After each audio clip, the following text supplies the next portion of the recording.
Hey everybody, welcome to the Fire It Up with CJ show. Today we have a very exciting show. We're going to learn all about the ayahuasca experience, and we're talking to Chris Kilham to learn about his book, the Ayahuasca Test Pilot Handbook, which I have to say I've read a bunch of different things on the internet trying to get a sense of what's happening with this ayahuasca. And this is an incredibly comprehensive book. It literally answers every question that I think most people have there. So welcome, Chris. Well, thanks, CJ. That's a great intro. Well, it really does include everything. I actually did a bunch of research and I looked at all the questions that people have, and it literally was in your book. So it's a great resource. That's really the purpose of it, is to give people a handbook that they can understand this, new sort of emerging scene here. Yeah. And I wanted to start off first with talking a little bit about you and your experiences. Now, how many times have you been on a journey with ayahuasca, and tell us a little bit. I actually, your first experiences were amazing to me.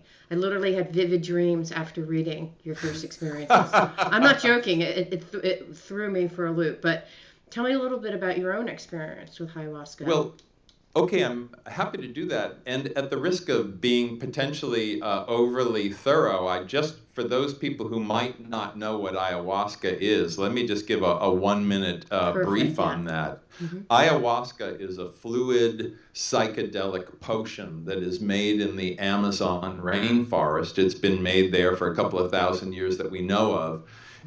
It's in Spanish, it's referred to as la medicina, the medicine. And it is something that's taken for healing, for spiritual journeying. It's very potent. You don't, drink ayahuasca and go do something else. The ayahuasca experience becomes the activity itself. Right. So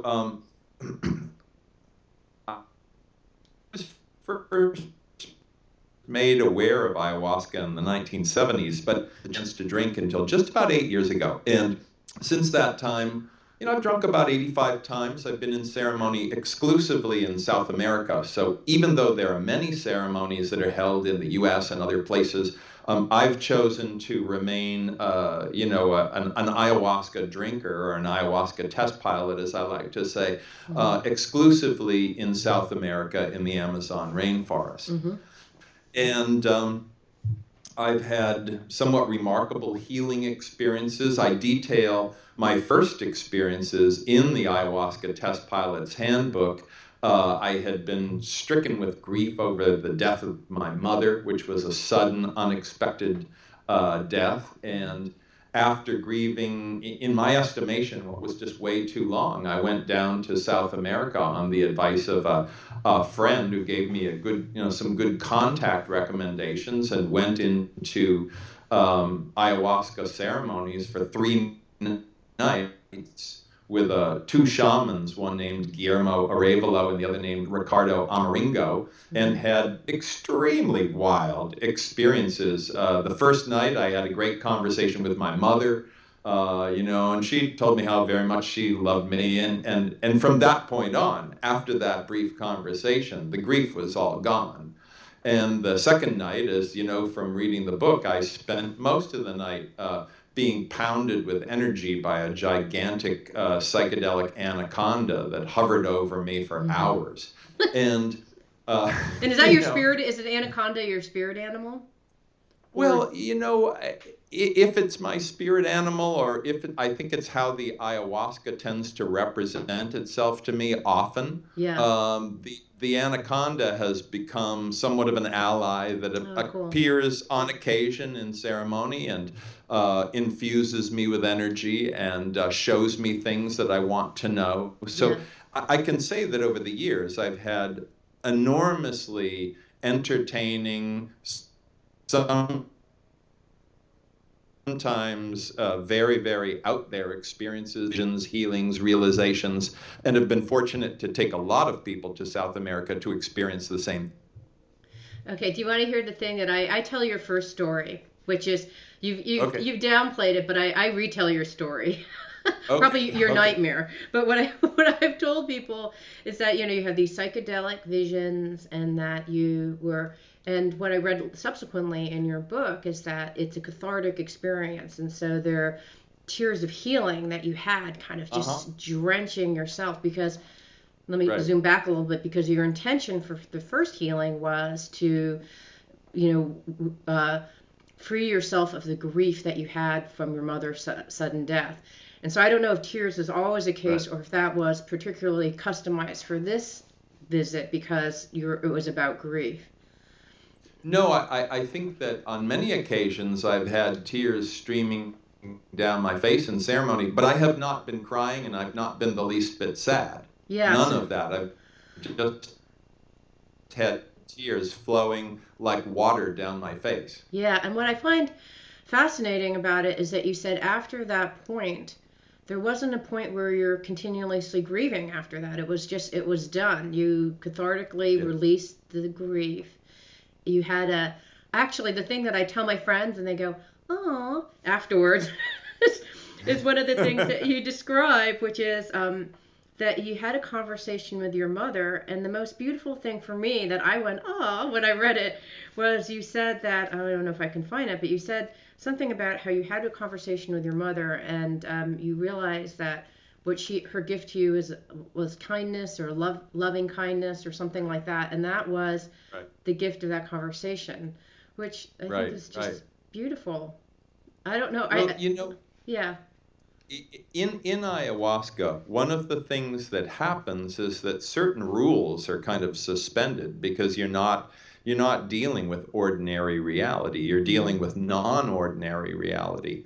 Mhm. And healings might, for example, take dozens or hundreds of therapy sessions, can Right. actually sometimes happen immediately within the space of a few minutes, and then they are truly and definitively done. And this is confounding, and it contradicts what we understand about how the mind works, but it happens to thousands and thousands of people every week around the world when they're drinking ayahuasca. That just blew my mind, because in the tail end of the book, you said that people walk in and sometimes get cured, and sometimes I don't know if they don't, but people come in with, they come up with physical ailments, like they have cancer, or they actually have an addiction to drugs or alcohol, and then, or they may actually have something mental, like I don't know if you would call it mental Right. or physical. They may have depression or anxiety or whatever, or spiritual thing, like they've been raped, or they have spiritual, post-traumatic stress,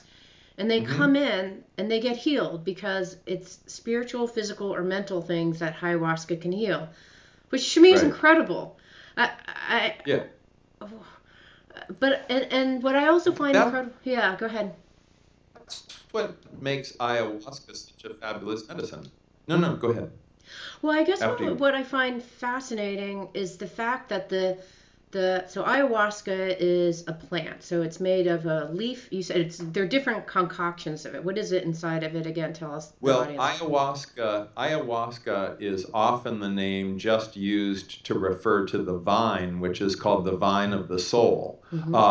And you always use the vine, the botanical name of which is Banisteriopsis caapi, and it's an Amazonian vine. And then you add to it a DMT containing plant, which mostly is a leaf called chacruna, Hmm. and the two together in very, very large quantities, cooked in huge pots until it's cooked way, way, way, way, way, way down, until you get this nasty, thick sludge at the Yeah. bottom of the pot. Yeah. And that's what you drink. You drink the sludge. Yeah. And Yum. it is um, very powerful, and it may come on as quickly as in a few minutes, but it usually takes about 45 minutes to an hour. Yeah. It'll last generally around 4 or 5 hours, but sometimes it lasts much longer. Hmm. So there are sort of norms, but then there are a lot of people that bleed out in both directions against those norms. Yeah. So the norm is you drink this thing, like you said, 30 to 45 minutes, you start experiencing something, and then you hit like a peak of some sort, and then you kind of come down.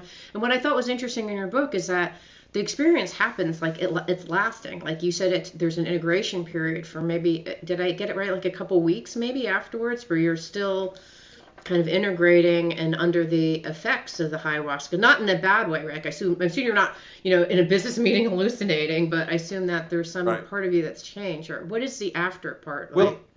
I think that the effects of ayahuasca keep working, and they may keep working for many, many months. It's not that you feel the psychoactive effects, but you feel the behavioral and mental and spiritual effects. Mm. So it's typical and common for people to come back home from drinking ayahuasca a few times wherever they do it, and to have the realizations and the insights and the healings that they have experienced in ceremony continue over even very long periods of time. Wow. So what makes ayahuasca different, in my estimation, from something, let's say, like LSD, Mm-hmm. which I took quite a lot of as a teenager, Mm-hmm. is that when you're experiencing LSD, which I think is a remarkable substance, you can have vivid realizations.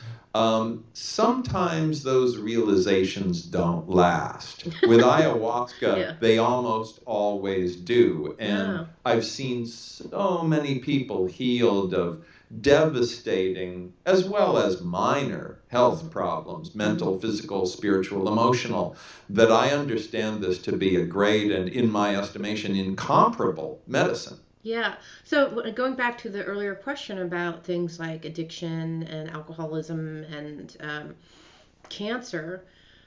So these things, you talk about, cancer sometimes going into remission and sometimes not. Right. And I guess what I'm wondering about is, so say someone is an alcoholic, do they know, or, I mean, once an alcoholic, if you talk to alcoholics, they're always an alcoholic. Um, Right. so what happens after the ayahuasca for the addictions and those kinds, Well, or depression or those kind of things? I had a hard time visualizing what may happen in those instances. okay.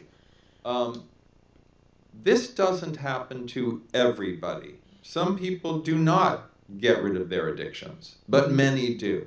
Mm-hmm. And what we know is that when you are addicted, when you are physiologically dependent on a drug, alcohol, something like that, something serious, your brain chemistry is way out of whack, Mm-hmm. especially your brain's production of dopamine, which is that compound Mm-hmm. that lets you know you're satisfied. Mm-hmm. And what we do know so far as a result of brain research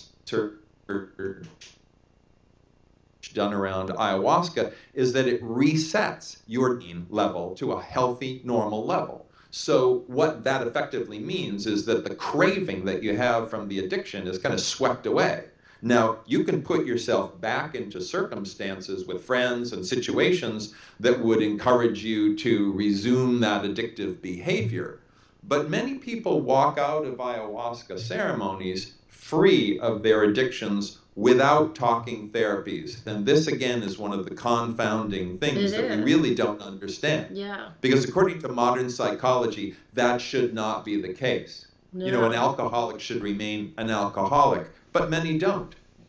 Well, then, see, when knowing the very little that I do know about shamanism, so as I understand it, you have a shaman who is actually in the ceremony. You drink this ayahuasca. Within 30 minutes, you start feeling the effects of it. Um, one of which is purging, which is, Mm-hmm. I assume it's almost like a huge detox of any negative emotion, feeling, cellular level detoxification. Is that right? What happens with the purging piece?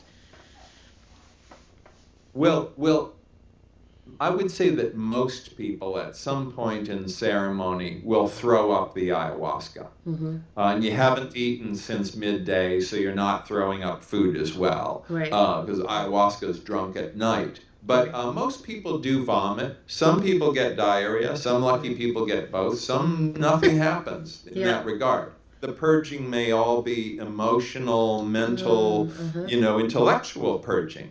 Yeah. But the purge is a sort of a detox, and you may find that while you're vomiting into your bucket, you're also releasing negative emotions or pain or sadness or grief or things that have kind of dogged you your whole life. And you might even visualize those. You might even see those coming out of your body at that time. So Wow. the purging is valuable, and I have to say it's not uncomfortable. It's just part of the process. Right. So you're not like, oh, I feel so self-conscious that I have diarrhea and have to throw up at the same time. I guess everyone's in the same situation, right? You know, a lot of people are going through this in ceremony, and there's really no need to be overly self-conscious or embarrassed. I mean, you're with a group of people who, on the one hand, have sort of the solidarity of being in the same group, but Right. everybody's going through their own personal experience. Yeah. Yeah.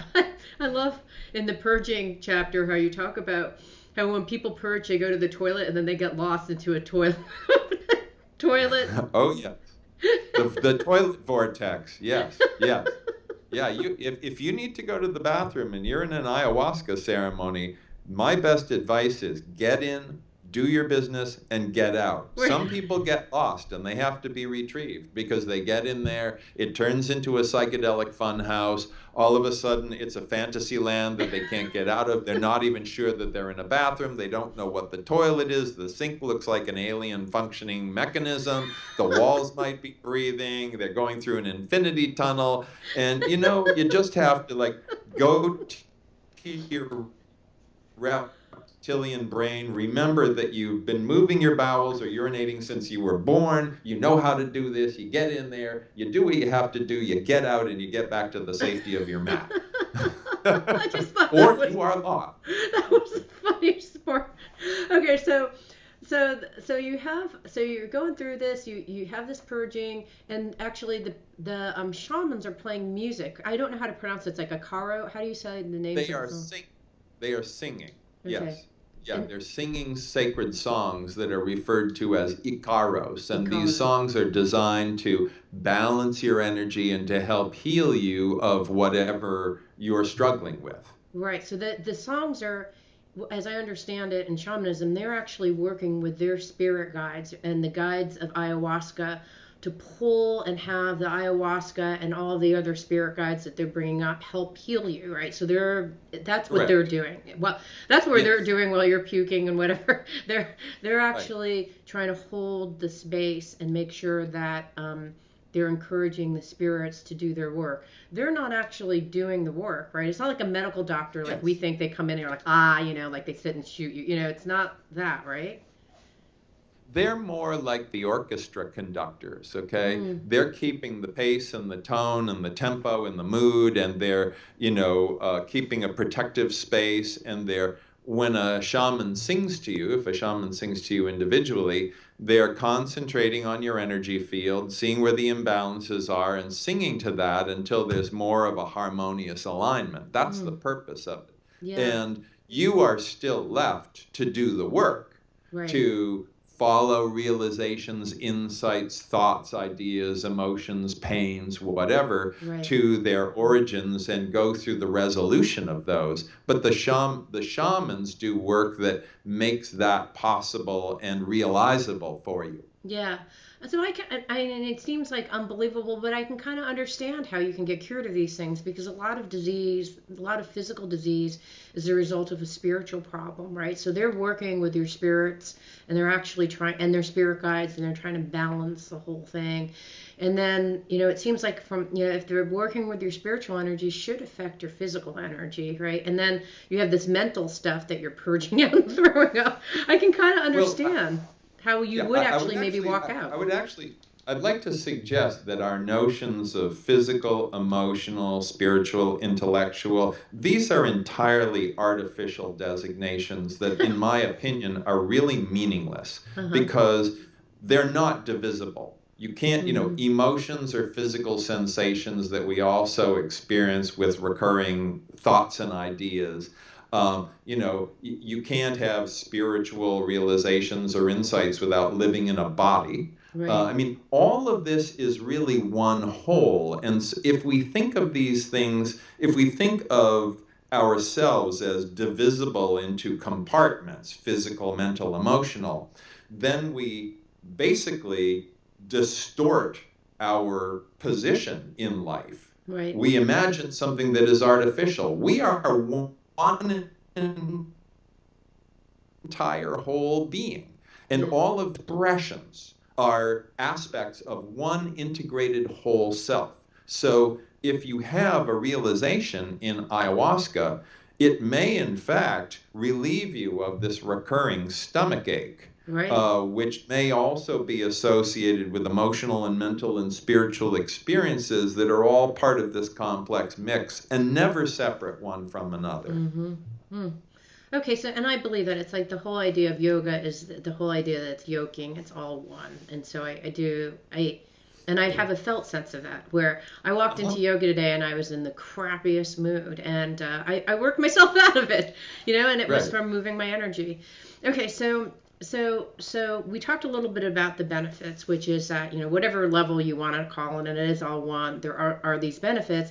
What are some of the downsides? Because you read, like bad LSD trips, that people have bad ayahuasca um, um, experiences. And then your book at Yeah. the end talks about rash decisions people do, like make tattoos all over their body or feel like they have to like change their life as a result of something. And that because there's a lot of Right. information, some of which is good and some of which is not.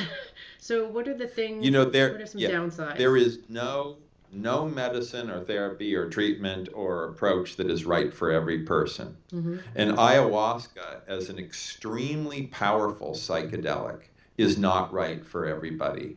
And some people drink up ayahuasca and they get scared. They get the absolute wits scared out of them. And they say, I am never doing that again. Because they basically have a scary experience in which they feel themselves kind of disintegrating, Mm-hmm. which because these are ego dissolving agents. Mm-hmm. And if that's an unfamiliar experience to you, it can be absolutely terrifying. I see. So I would say that there are always a few people over time who will have that kind of experience and will walk away going, I don't know what they're talking about. This stuff is just plain scary. I don't want any part of it. Right. That's one thing that can happen. Another thing that can happen is that you can become so infused with excitement by what you've learned and what you've discovered in ceremony that you're going to go out and change your life. And, I've seen people do things like tattoo ayahuasca designs all over their entire bodies or their entire torsos, because they feel they're going to be an emissary of the medicine. And I know perfectly well that at some point they're going to wake up and go, oh my God, why did I do that? Also, not everybody has a good sense of proportion in life. Some people have realizations in ayahuasca, and that leads them to believe that they've been somehow specially selected to be agents of global change. Mm-hmm. And anytime you have the sense that you've been specially selected by the cosmos as an agent of social change, that should be your immediate tip off that you are deluded. That's very messianic. It's completely unreal. It's never true. On top of that, it's never true, and it's never true. It takes all of us working together, arm in arm globally as one humanity to move humanity forward. So that's one of the big hazards is people becoming utterly deluded and imagining that they're spiritual masters, they're going to be the greatest shamans in the world, they're going to Right. change the lives of thousands of people. No, that's really not the case. So you can either be deluded, you could actually you get scared because actually dissolving your ego and kind of merging with one. Actually, I've had experiences like that and it's terrifying if you're not used to it Mhm. or didn't expect it Right, or didn't know what to right. expect. But is there a way, like, if even if for category one of people who have dissolved their ego, isn't there a way to talk through that before you get there so you're used to, like, in the book you talk about surrendering, because part of that is surrendering and knowing that you are going to merge, so to just let go. Uh, Does that help, or even people who know that still have problems? I think that it can be useful Mm-hmm. because it tips people off to the possibility that they might feel a certain fear of the dissolution of the self. But a conversation about the dissolution of the self and actually having the experience of everything you know yourself to be and who you are to just be, dissolving like sugar in water is an entirely different thing. Yeah. Yeah. So I think it can give you a sense, but I don't really think it can be overly helpful. You have to go through that process. Right. And some people go through it well. They just surrender. They just go, okay, I'm in the midst of this thing. It's overwhelming. Fighting it doesn't seem to be useful at all. I'm going to let go. Many people fight it. They have a tough night.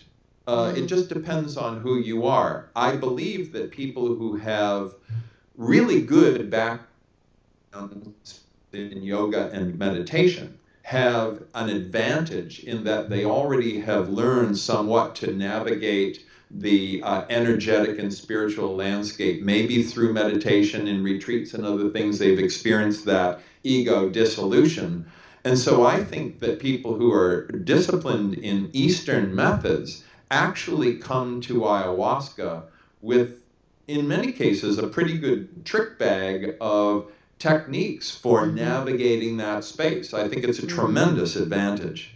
Right. So that will help in terms of, the fear of the unknown. I mean, with the people that are having a hard time and freaking out, is it because they're not surrendering, or what are they typically going through, or do you even know? There's no typical. Yeah. People may have a hard time because they are, not surrendering and they're freaked out about everything they know themselves to be just dissolving. They may be having a hard time because they're recalling extremely difficult experiences or things that have happened to them, some of which may be brutal. Yeah, they're getting re-traumatized. If you've been raped and you recall that in the process of going through your healing, that can be extremely disturbing. Yes, yeah. Yeah, but I guess if you know that could be the possibility, right? Because in some ways, I guess if you're trying to get healed, you want to kind of pull into all the different traumatic pieces that you're feeling, and to really re-experience it is probably one way of doing it. I don't know if it's the best way, but it's a way, right? Most of the time when people go through things that have been traumatic, they come out the other side, in my experience anyways, they come out the other side with a resolution of that then frees them from something that has been restraining or constraining, maybe for years and years. Yeah. You're saying after the ayahuasca they do that. Yeah. Okay, so the thing to be aware of is, making rash decisions, getting deluded. And then I love people getting transgendered, making decisions like that, or that you're God's gift to Earth. Yeah, don't do that. Those, do you have anything where you have a fried brain, because you talk about there's a portion that you talk about people who get lost. Is that where they're and you hear people having Kundalini experiences in yoga where they just get fried out and they're kind of lost. Do you have to be a certain amount of psychologically sound before you do this work? Or those the people who get lost? I do think so. I mean, there are people in the world who are fundamentally lost, who are fragile, who are not put together well, for whatever reasons that may be the case. And often when these people take psychedelics, it just, quite literally blows their minds. So, and I don't want to make too much of the of ayahuasca, because for the greatest majority of people, this is usually a marvelous experience. Right. But there will be casualties, as there always are with anything that changes your state of mind. Right. Yeah. Well, there could be literal casualties, like you were saying, if you're actually taking certain medicines or has certain toxic chemicals in your body. And I know that you said in the very beginning you actually want to be careful to do almost a cleanse, like a chemical cleanse and a food cleanse. Right. Eating fruits, vegetables, Right. chicken and fish or something before you do a cleanse so that you're pretty cleaned out. Is that the kind of fatality that you're talking about, or can people, and I'm not trying to dwell on the negative, I'm just trying to, because I think these are the things that people worry about, right? Oh gosh, I hope I'm not going to die. There are interactions. There are interactions between ayahuasca and some of the toxic, dangerous psychiatric drugs like Xanax and Prozac and Halcion and Serax, really dangerous drugs that are addictive and potentially lethal on their own. If you are trying to drink ayahuasca, you must get off of those drugs. Right. If you are on those drugs and you go into ceremony, you can come to great harm. Sometimes people are dishonest about what they're doing or not doing, and they go into ceremony when they're actually using cocaine or methamphetamine, and there have been a couple of deaths. So, it's not a free ride. It's Right. mostly a free ride for the greatest majority of people. But there will be people who do not abide by the common sense guidelines and run afoul. Either they, have something bad happen to them, or, potentially, as in the case of a few instances, they die. Yeah, yeah, and I think it's a matter of not good preparation, which goes to, I mean, either finding a shaman who isn't really, they don't have their act together, right? I mean, the shamans that you talk about in your book, we're talking to Chris Kilham, we're talking about his book, the Ayahuasca Test Pilot's Handbook. One of the chapters that you have in here is like making sure that you find the right retreat, the right kind of person, because not all shamans are good. And I was kind of shocked because I've studied shamanism, and they always portrays like all shamans is good, but it's the first time I've ever read that, yeah, not all of them are good. Well, we saw this in the late 60s and early 70s with gurus. When yoga and meditation became popular, all of a sudden there were a zillion gurus, okay? Right. And some of them were really great, wise, high, holy, thoughtful, caring, sensitive people who had great things to teach. And some were totally greasy hustlers who were just, wearing beads and banging cymbals and out to make $1 and get some free sex because they knew they could. Right. And we see the same thing with priests. We see the same thing with religious and spiritual leaders of all different kinds all over the world. And we see this with shamans. There are some good people and there are some real rotten apples. And you need to know who you're dealing with so that you don't get coerced, you don't get taken advantage of, you don't get sexually molested. These things have happened. Right. Yeah. What I thought was interesting in your book is if someone says, "I'll heal your mother. She could die. I'll heal you for extra $400." This is an example of a not good shaman, or someone who's like, well, Right. we may actually have some sexual contact. Also not a good shaman. Right. But aside from those, Right. what are the other kind of cues that I mean, and it seems like, shamans who are from indigenous cultures, they've been training since, it says in your book, like since 8 years old. I mean, do you need someone like that, or what would you be looking for in terms of what are the interview questions that you'd ask? Well, my opinion is that you want, in any category of endeavor, if you go to a cardiovascular surgeon, you Right. want somebody superbly trained with a lot of experience. You don't want a brand new intern from a crappy medical school. Right. If you're going to a mechanic, you Right. don't want somebody who just picked up a wrench last week. Ideally, you'd like somebody who has a long, successful history of fixing cars, Right. or a carpenter, or whatever. It's no different with a shaman. Right. With a shaman, you want somebody well-trained, highly regarded, very experienced. I mean, the shamans I drink with, almost every single one of them has conducted several thousand ceremonies with an aggregate number of many tens of thousands of attendees. I want shamans like that. I want superbly skilled, highly trained, very capable shamans. Yeah, you can go drink with somebody who says, hey, listen, I went down to the Amazon and I drank 6 times and I brought back this bottle of ayahuasca. Let's go drink on my porch. Right. But I don't recommend it. Okay, but where do you find these folks? On LinkedIn? I mean, where am I supposed to find, where do you find their credentials? Actually, yeah. Yes. The answer is that because we are globally connected now, you can go to any of the ayahuasca forums. You can go to things like Reality Sandwich and Evolver and a number of other things that are online. You can get good information. You can get warnings about, hey, listen, don't go to this guy. He's a total crank. Or Right. watch out for this woman. She's crooked, Right. So in fact, I think LinkedIn is not our best. Right. option. I do think that the World Wide Web gives, there are a lot of people out there trying to put out good information. Yeah, so when I'm looking at retreats, I'm looking at, because I saw ayahuasca retreats as one of the highest searched items. So there are people who are Oh like yeah, trying to find shamans. I'm looking for someone who's performed sure, thousands of these events before. And yeah, the other thing that you mentioned in your book in terms of what else I'm looking for in terms of the retreat is I actually want to be really careful about who I'm with, right? Like I don't like the idea of like 1,000 people doing a journey with 1,000 people. That sounds awful. yeah, yeah. But I guess, There are people out there doing ayahuasca raves now, which I just oh, think is that's a horrible disgusting. idea.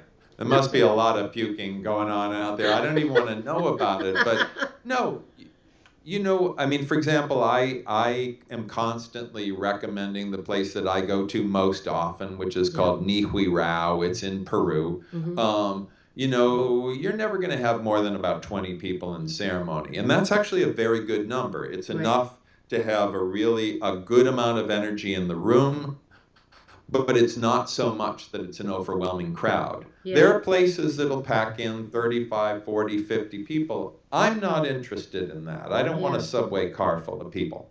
Yeah, and that seems like depending on whatever kind of crazy energy they bring in, it can be good or bad. I mean, I've done a lot of like yoga retreats, spiritual retreats, and like Yeah? if the people haven't done their work, they just to create a like noxious brew of energy. And it's Yes, kind of yes, yes, awful. yes. But Yeah. so it seems like be careful with who you choose to be with. But in that, and like in the experience that you, the place that you're talking about in Peru, did they, you can't necessarily, I may sign up, but I can't choose the 20 people that I'm with, or do they kind of screen you to make sure you're not a wacko, or how does that happen? Well, I mean, they ask you some questions. You can never be sure unless you spend time with somebody whether or not they're a wacko. Some wackos sound really good in email and on the Yeah, phone. yeah. My experience again, having drunk with probably about 35 shamans at this point, is that many of the shamans are very, very talented. Many of the centers are very good. And you take recommendations. I mean, you're not going to find shamans on Angie's list, Or on but you Yelp. can get Okay. steered toward good situations. Most of the time, I've been with groups of people who I've really liked a lot, who I thought were sensitive and thoughtful and conscious, and it's been the rare exception when there have Oh, been good. cranks, Okay. kooks, or people like, God, I never want to drink in the room with this person again. Now, the setting that you showed, there's a picture in your book. We're talking about the ayahuasca test pilot handbook. And one of the pictures that you showed is of one of these huts, and that you do one of these journeys. At least this one in Peru. I don't know if people can see it. This is the picture, but it seems like a really simple. It looks cool. It looks like the spider web, which is the connection of Uh-huh. all of us together. Is that by design? Actually, that roof design is simply to avoid having a center pole come down from the top. Most of those malokas have a center Yeah. pole, but by doing two sets Oh, of yeah. It looks like an beams, they umbrella. were able Yeah, that's yeah, pretty cool. they were able to basically create a very strong roof that didn't require the support of a center pole, which makes the room more open. Yeah, that's cool. So then, in that particular room, you had said that one of the things that's nice is to actually be near nature, Yes. versus like I can't imagine because I saw some articles on the web of people doing this in New York City, like you're saying, in a rave party, which to me would seem horrific. I don't know what kind of Right. spirits you're going to be attracting either, because it doesn't the environment that you're in affect, or is it just the shamans who are there that affect the spirits that come in? No, it's everything. I mean, when I'm in ceremony, or my wife Zoe and I are in ceremony, and we're sitting in the Amazon, and we're hearing the frogs and the insects and the creatures of the forest at night, and the rustling of the leaves. All of that plays into the overall experience of the medicine. And Mm-hmm.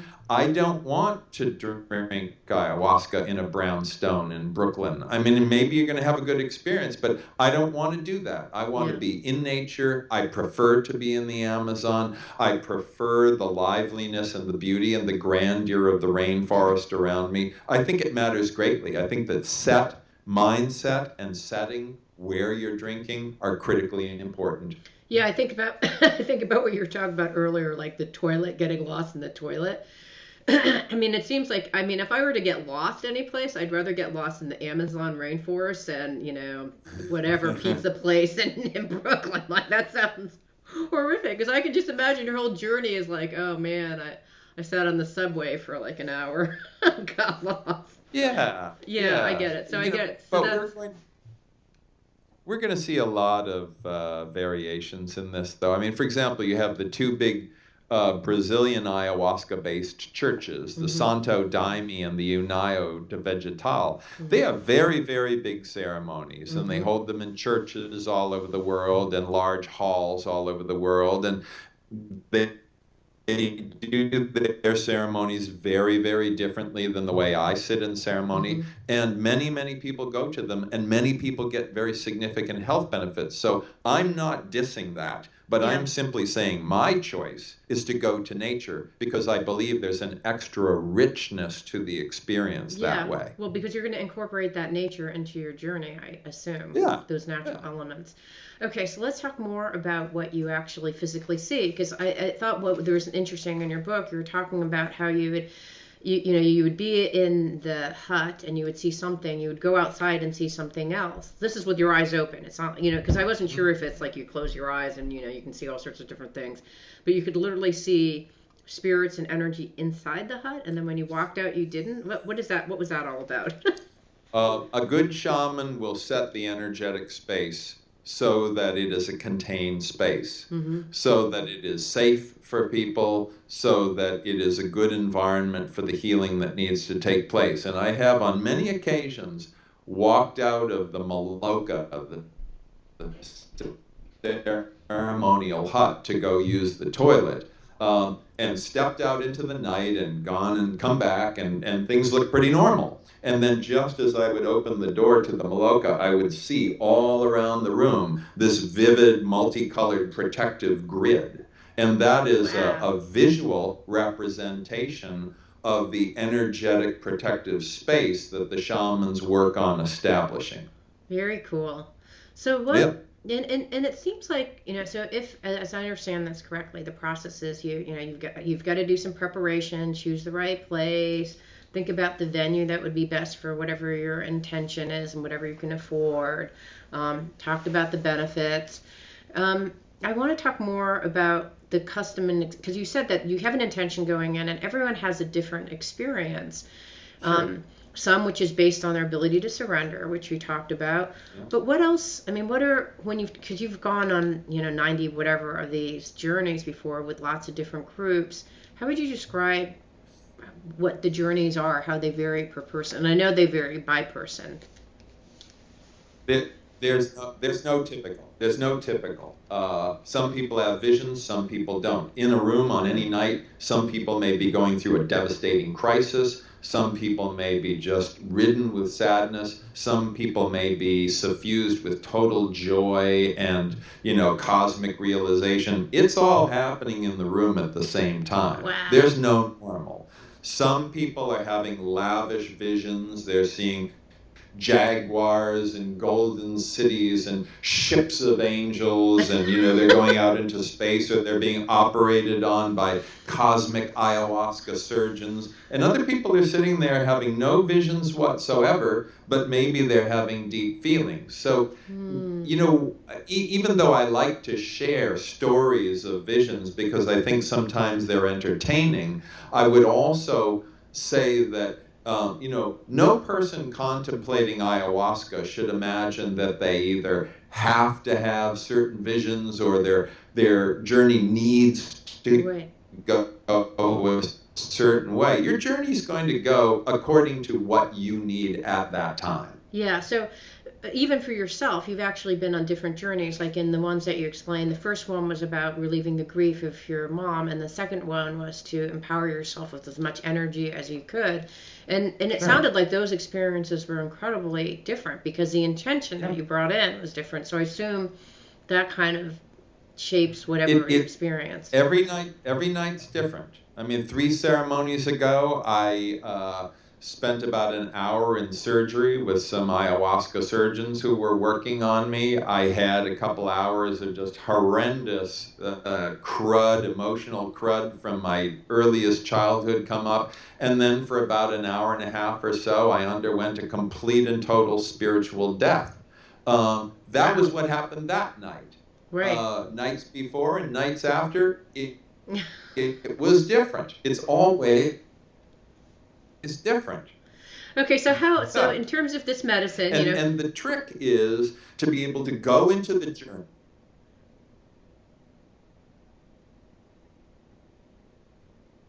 In terms of this medicine.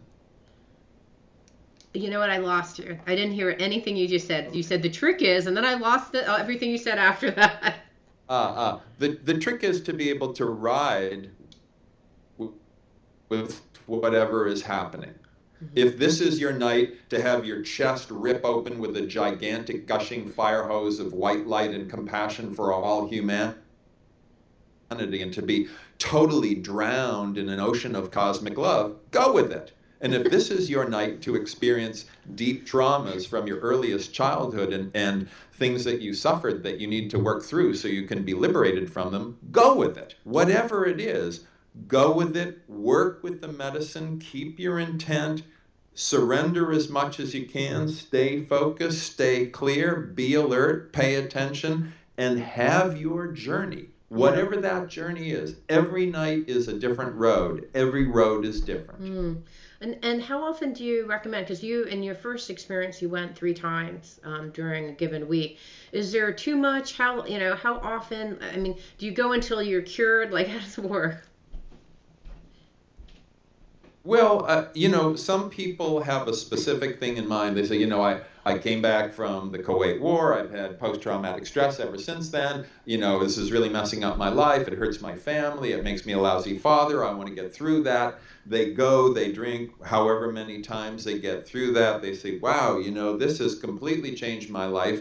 And maybe they never, ever go back. Mm-hmm. For me, I've chosen, after the initial healing and subsequent healings of different things, to adopt this as part of my path of realization and awakening, and also as an opportunity to serve people by bringing them to ceremony so that they can have healings too. So for me, this is kind of endless. But I would say, in answer to your question, there are people who just make a career out of drinking ayahuasca every night. And in my estimation, they're basically kind of wasting themselves. Right. I don't think that, unless you're in training to be a shaman and it's an intensive period of drinking for that purpose, no, drink, have your realizations, go into the world and do good. That's what we're here for. Yeah. So is there, if it's your first experience, would you do 3 nights? I mean, you did it, but would you recommend 3 nights or 5 nights or 7 nights, or what's the max that's probably recommended? A lot of people do 5 or so nights in a 7 or 8 day period for their first experience. Okay. As long as you're with good shamans, as long as you're in a good place, as long as the ayahuasca's clean, and you're ready, and you're never really fully ready for it. But yes, absolutely. I don't think once is typically enough. Yeah. Oh, you're saying one, like you go once, you're done. Unless you're, like you were saying, you're having a really hard time, you're fearful, and it's like you decide not to do it. But you're saying if you want to have the full experiential sense of the kind of different flavors of an experience, you'd want to do 5 times. 5 to 7? Did you say 5? Did I just make that 7? Yeah. Didn't you just say 5? I said 5, 5 or 7. Okay. It really, every person is different.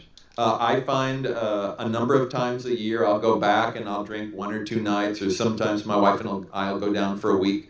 We go down and drink, we have our realizations and experiences, we bring people with us. Then we go back out into the world and we do our work. I'm traveling the globe researching natural medicine. She's writing articles on wildlife. I mean, use this as fuel and energy and inspiration and liveliness and enlightenment for your activities out in the world. Right. That's So how I like yeah, to use do it it. if you need it, or if you actually like what I'm hearing you say, it's like a spiritual renewal thing for you. So you go as a Yeah. way of opening up your consciousness or reminding yourself. But you know, one of the things that I wanted to close on is I love how in the end you're saying it's all about love. Do you did the ayahuasca experience after you've left? You know, you talk about the months or so that you're having insights. Do you feel like your heart kind of has shifted the nature of like being open more often than not as a result of these experiences? Oh, yes. Oh, yes, absolutely. That's one of the most beautiful parts of it. It's not that I am in a state of constant love remembrance every second of my life. I'm just not that conscious a being. Right. But more so than ever before in my life, that's so. And so, yes, I think that once you get in ayahuasca with the thoroughness and the drama and the completeness that ayahuasca delivers, that love is the only worthy thing, especially when that happens repeatedly over time, you carry that realization with you, and that becomes kind of a navigational pole star in life. Right. Yeah. Beautiful. That was one of my favorite. That was one of my favorite endings ever. So we were talking Oh, to great. Oh, great. Chris Kilham. We're talking about the ayahuasca test pilot handbook. Um, Sounds like an amazing. I would really like to do it. I'm waiting until the kids are getting older and leave for college in case I go berserk. I doubt that I will, but who knows? In case I'm one of those lost souls and my mind gets blown up. Um, Thank you so much for being here. What a great Thank you, resource. CJ. Yeah, thanks so Been a much. great pleasure. It means so much to me that you're listening to the show and would love your support in any way by giving me comments below or to subscribe to the show or share the show with friends. Thank you again for your support. Love and blessings.